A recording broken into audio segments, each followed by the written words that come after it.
Hello chess lovers, Soren here, and in this video I would like to share with you an interesting game from 2019 Prague Chess Festival Challengers. With white pieces playing Indian chess prodigy Grandmaster Ramesh Babu Praggnanandhaa, and his opponent is the current Women's World Chess Champion Grandmaster Wenjun.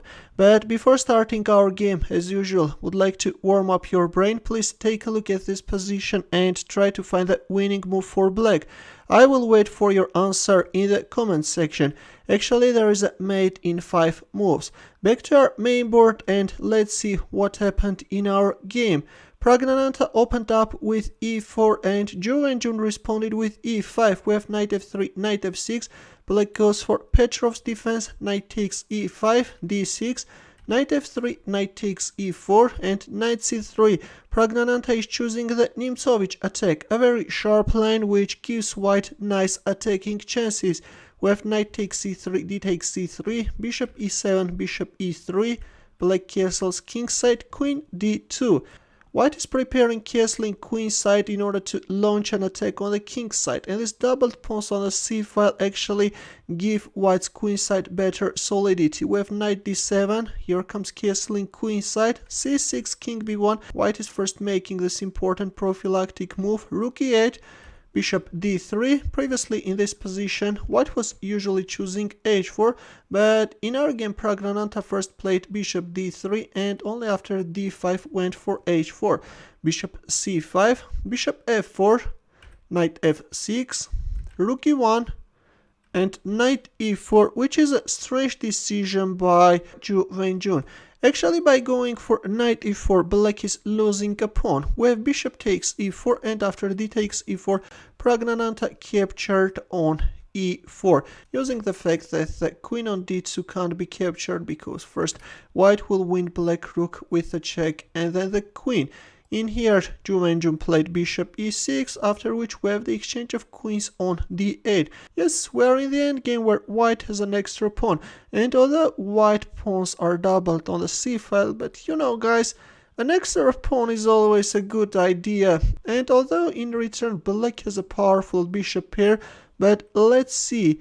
Will that allow black to equalize the game? We have bishop e3, white is offering an exchange of dark squared bishops, but of course black is rejecting the offer and is moving the bishop back on f8. Black is keeping alive his bishop pair. Of course now the pawn on a7 is untouchable because black has created a very nasty threat. That's why we have b3. Already white wants to win the pawn on a7. That's why we have c5, bishop f4, f6, rook e1. White is doubling up his rooks on the e file, and in return black is centralizing his king and is protecting the bishop on e6. Here comes c6. Yes, this c-pawn is actually neutralizing the activity of the light squared bishop. We have bishop d7, rook takes e8, bishop takes e8, king c1. Now white will also centralize his king, but first we have rook e3. White is not allowing any possible bishop takes f3 moves, h5, knight e1. White will bring his knight on d3, but first white should solve the problem of this g-pawn, which is targeted the light squared bishop, king g6, bishop c7, rook c8, bishop g3, king f5, and we have f3. Yes, white is blocking the light squared bishop's diagonal, is preventing any possible king g4 moves, and now we'll play knight d3. g6 was played, king d1, b6, knight d3, rook d8, king e2, g5, king f2, bishop e8, h takes g5, f takes g5, and rook e5 check. Yes, gradually black's position deteriorates. King f6 was played. This time we have rook d5. White has an extra pawn and is offering an exchange of rooks, and also of course rook takes d5 will allow white to gain a passed pawn on d file. Bishop e7, f4, king e6. Well, capturing on d5 could have been better, although even in this case This is going to be extremely hard for black to save this position, but the problem with this king e6 is that now after rook e5 check king d7, black is losing one more pawn, and right now white has two extra pawns. Bishop g6 was played with rook d5, and after king c8, Praggnanandhaa simply went for it. He went for the exchange of rooks. Bishop takes d8, bishop f4, h4, and this time we have king f3. Yes, the king is coming near in order to win this pawn. That's why black took under control the g4 square, but this time we have g3, h takes g3. Of course not h3 because of this g4 move and then king g3. That's why after g3, Wenjun captured on g3 and king takes g3, and now yes, white will simply make use of his passed pawn on g5. King h4 was played, king e8, king h5, king f8, king h6.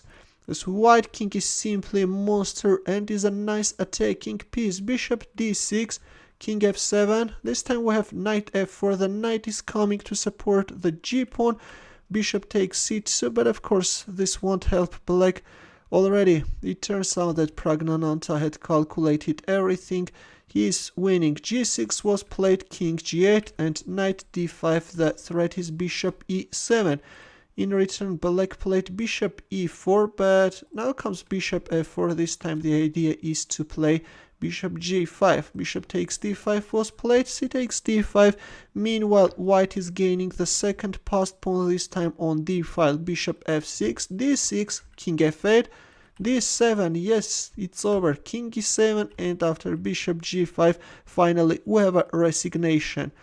If bishop takes g5 check, then king takes g5, and after king takes d7, g7, white pawn is unstoppable and white is winning. That's why after bishop g5, as I've already mentioned, Wenjun resigned. Well, a very nice and precise game by Praggnanandhaa. Actually, the world chess champion made a very dubious decision by going for that knight e4 move. She gave away the pawn, after which the Indian chess prodigy managed to realize his advantage very confidently.